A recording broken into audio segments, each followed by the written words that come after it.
আসসালামু আলাইকুম ওয়া রাহমাতুল্লাহি ওয়া বারাকাতুহু। প্রিয় মুসলমান দেশবাসী, প্রশ্ন যখন ঈমান নিয়ে, তখন আর ঈমানদারদের বসে থাকার কোনো সুযোগ নাই। মুসলমানদের ঈমানের উপর আঘাত আনার জন্য অসংখ্য কুচক্রী মহল ষড়যন্ত্র করছে, আর ঈমানদার মুসলমানরা ষড়যন্ত্রের শিকার হচ্ছে। মুসলমানদের ঈমান বাঁচানো, ঈমানদারদের ঈমান বাঁচানোটা এখন ফরজে আইন হয়ে গেছে।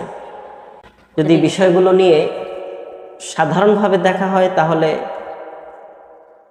মানুষের ঈমান নিয়ে বেঁচে থাকা কষ্টসাধ্য হবে।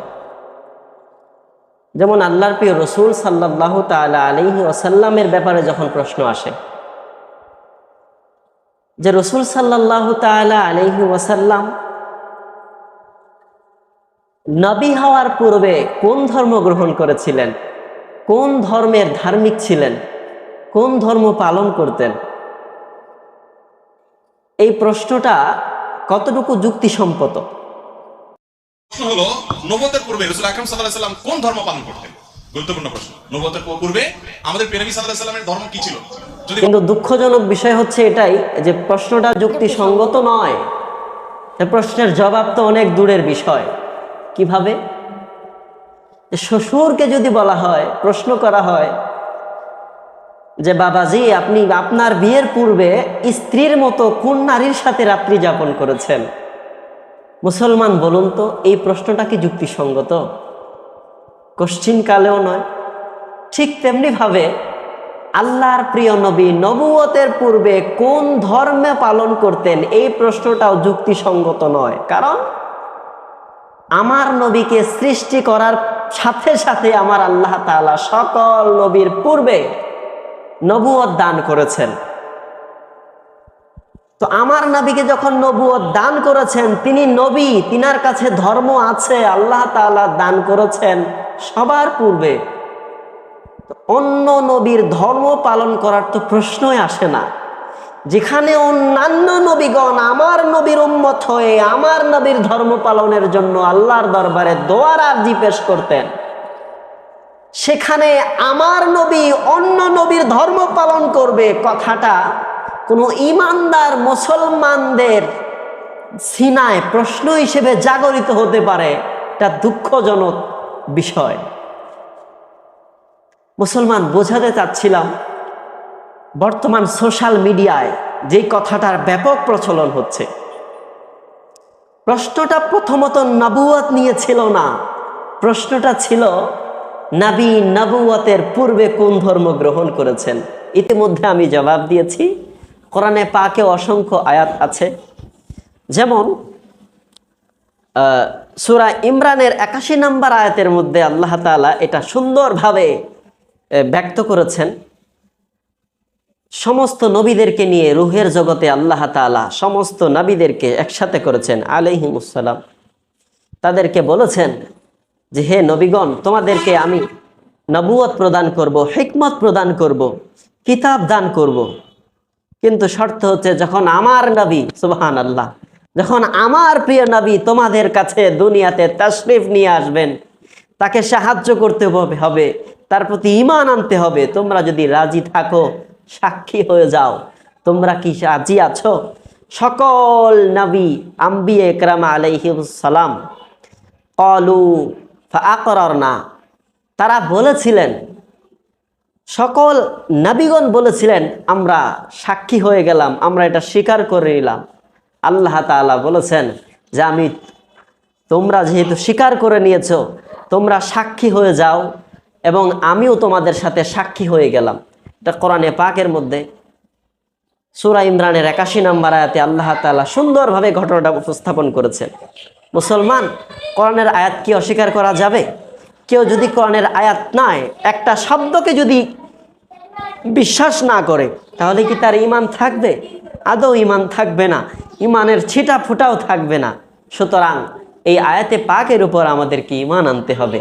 যদি আপনি এই আয়াতে পাকের উপর ঈমান আনেন, দেখতে পাবেন যে আমার নবী নবুয়তের পূর্বে অন্য ধর্ম গ্রহণ করার বিষয়টা তো অনেক দূরের বিষয়।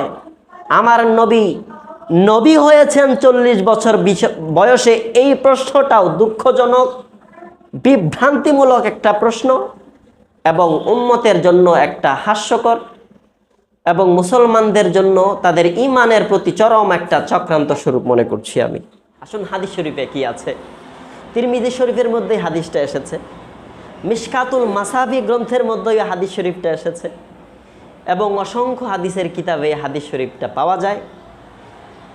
আহলুস সুন্নাহ ওয়াল জামাতের উলামায়ে হক যারা আছেন তিনারা শুধু নন, আহলে হাদিস যারা বাতিল, যারা ভ্রান্ত বদমাযহাবী, যারা বাতিল মাযহাব যারা গ্রহণ করে, যারা মাযহাবকে অস্বীকার করে, তাদের লিডার নাসিরউদ্দিন আলবানী পর্যন্ত এই হাদিসকে সহি বলেছেন। হাযাল হাদিসু হাসানুন সহিহুন। কোন হাদিস? হযরতে আবু হুরায়রা রাদিয়াল্লাহু তাআলা আনহু থেকে বর্ণিত। হযরতে আবু হুরায়রা রাদিয়াল্লাহু তাআলা আনহুকে যিনি সাহাবা একরামের মধ্যে সবথেকে বেশি হাদিস বর্ণনা করেছেন এবং সাহাবীদের হাদিস বর্ণনার ক্ষেত্রে আবু হুরায়রা রাদিয়াল্লাহু তাআলা আনহুর গ্রহণযোগ্যতাও সাহাবীদের মধ্যে অন্যতম। হযরতে আবু হুরায়রা রাদিয়াল্লাহু তাআলা আনহু থেকে এই হাদিস শরীফ বর্ণিত। আবু হুরায়রা রাদিয়াল্লাহু তাআলা আনহু বর্ণনা করেন, সাহাবা একরাম প্রশ্ন করলো, ক্বালু ইয়া রাসূলুল্লাহ সাল্লাল্লাহু তাআলা আলাইহি ওয়াসাল্লাম মাতা ওয়াজাবাত লাকান নাবুওয়াহ। আল্লাহর রাসূল সাল্লাল্লাহু আলাইহি ওয়াসাল্লামকে সাহাবা একরাম প্রশ্ন করলেন, ইয়া রাসূলুল্লাহ, আপনার জন্য নবুয়তকে কখন নির্ধারণ করা হয়েছে? অর্থাৎ হুজুর আপনি কখন থেকে নবী?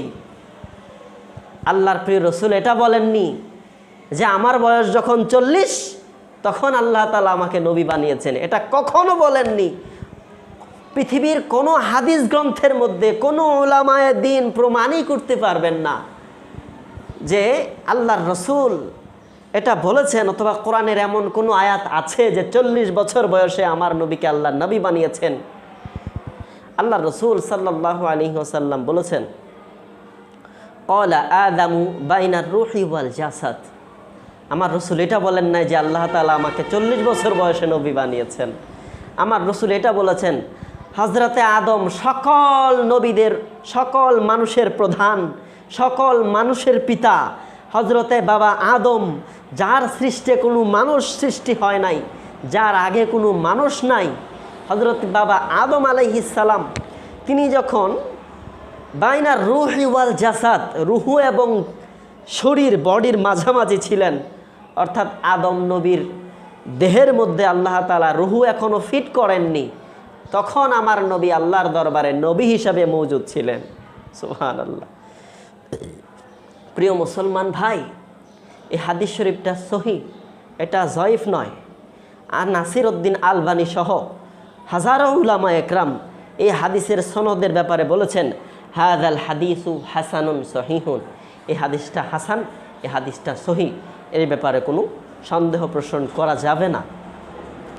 কি বোঝা গেল? আল্লাহর রাসূল নবী ছিলেন পৃথিবী সৃষ্টির শুরুতে। 40 বছর বয়সের বিষয়টা কি হবে? 40 বছর বয়সে আমার নবী নবী হন নাই। 40 বছর বয়সে আমার নবীর নবুয়তকে আল্লাহ তাআলা গোটা সৃষ্টি জগতের সামনে প্রেজেন্ট করেছেন, প্রকাশ করেছেন। সুবহানাল্লাহ।